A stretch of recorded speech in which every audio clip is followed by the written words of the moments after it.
విజయ్ దళపతి. ఈ పేరు వినగానే అభిమానుల్లో ఉత్సాహం ఉరకలెత్తుతుంది. ఎన్నో మాస్ బ్లాక్ బాస్టర్లతో తనకంటూ ఒక ప్రత్యేక ఇమేజ్ సొంతం చేసుకున్న విజయ్ రాజకీయాల్లోకి అడుగుపెట్టడంతో తన కెరీర్లో చివరిగా నటిస్తున్న చిత్రం జననాయగన్. ప్రముఖ దర్శకుడు వినోద్ ఈ చిత్రాన్ని తెరకెక్కిస్తున్నారు. ఇది ఒక పవర్ఫుల్ పొలిటికల్ యాక్షన్ ఎంటర్టైనర్గా రూపొందుతోంది.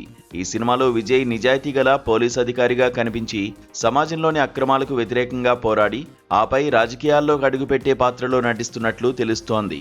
హీరోయిన్గా పూజా హెగ్డే నటిస్తుండగా మలయాళ బ్యూటీ మమితా బైజు విజయ్ కూతురు పాత్రలో కనిపించనుంది.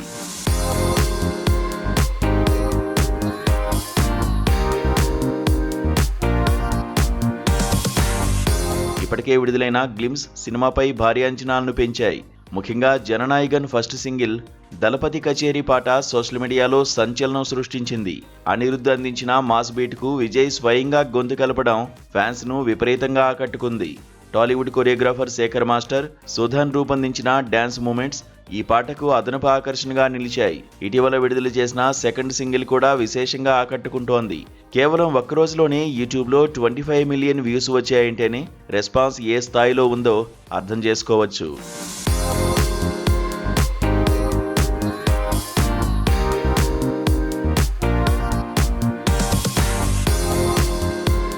అయితే విజయ్ చివరి సినిమా అన్న అభిమానమో లేక మూవీ ప్రమోషన్స్కు అట్రాక్ట్ అయ్యారా అనేది తెలియదు, కానీ అడ్వాన్స్ టికెట్స్ బుకింగ్ విషయంలో హిస్టరీ క్రియేట్ చేస్తోంది ఈ సినిమా.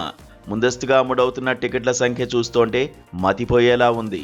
యూకేలో అడ్వాన్స్ బుకింగ్స్ ప్రారంభమైన మొదటి 24 గంటల్లోనే రికార్డు స్థాయిలో 12,800కు పైగా టికెట్లు సోల్డ్ అవుట్ కావడం ఇండస్ట్రీని ఆశ్చర్యపరుస్తోంది. ఇప్పటివరకు విజయ్ లియో చిత్రం 10,200 టికెట్లతో ఈ రికార్డు సృష్టించగా ఇప్పుడు జననాయగన్ దాన్ని అవలీలగా దాటేసింది. విడుదలకు ఇంకా 20 రోజుల సమయం ఉండగానే ఈ స్థాయిలో అడ్వాన్స్ సేల్స్ జరగడం సినిమా మీద ఉన్న క్రేజ్కు నిదర్శనంగా మారింది.